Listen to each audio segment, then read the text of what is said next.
Welcome back, my meaty fanatic! This is the third episode of the Space Race Cyclopedia. We've talked about the staple rifles of each jetpack-era Call of Duty, but what about their rivals?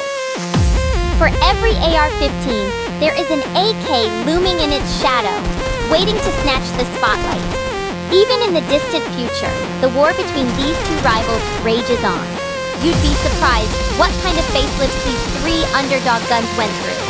Three Kalishni-Spinoffs-inspired rifles, each coming from their respective Call of Duty. Let's give them their few minutes of glory, shall we? Starting off, we have the KN-44, a rifle dawning from Black Ops 3. It has also been called the ARAC and ARC-7 during the game's alpha and open beta. This futuristic take of a hybrid between an AKM and AK-200 comes well-equipped with a riveted banana magazine, stylized half-square irons, and a moderately slow rate of fire, clocking in at 625 rounds per minute. One key detail to mention, the etchings of a manufacturing plant location. These rifles were made in Belfast, United Kingdom, a surprise when it was anticipated that this gun is supposed to be a Russian-made AK derivative. There also lies hordes of trivia in its depictions related to the zombie storyline, such as being the center of the summoning key of Dr. Monty's blueprint, alongside various appearances in cutscenes. The rumors of an impossible-to-solve Easter egg in Black Ops 3, the KN-44 may be the center to it all, or it could be a developer's go-to placeholder. Maybe both. Moving on to this weapon's sequel rifle, following the sequel game of the franchise, Black Ops 4 brings us the KN-57. Developed by the fictional Russian manufacturer Cyclopedia, this sand-colored AK takes inspiration from the AK-12 family for having features such as the ambidextrous fire select, the extended charging handle, and its polymer-focused aesthetics. It was conceptualized by Rick Zung and brought to life by Caleb Turner. Its choice of feed is 7.62 by 39mm bullets, just like its spiritual predecessor. And it's capable of higher capacities with the support of H3VR's expansive magazine selection. Lastly, those half-box irons make a return, with yellow tritium sights instead of red ones.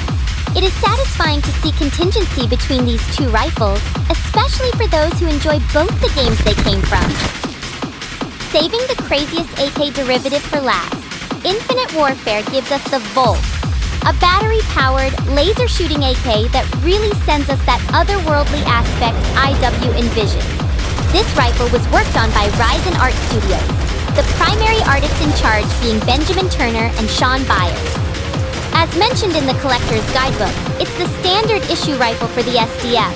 It's been taken abroad to many unorthodox war zones. Absolutely laced with wires, chips, and computing units, one has to wonder if it's still easy to use or if it requires an engineering degree to operate.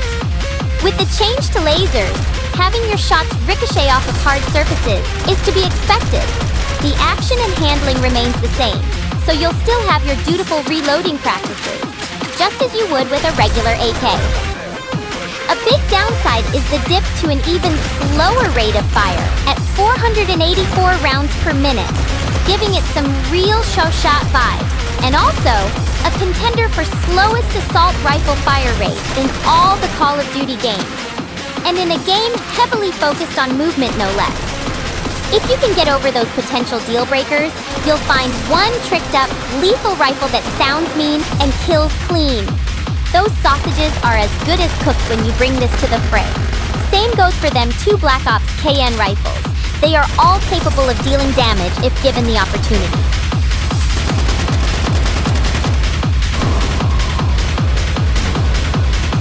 After all, this is the AK we're talking about. And you can never have enough AK.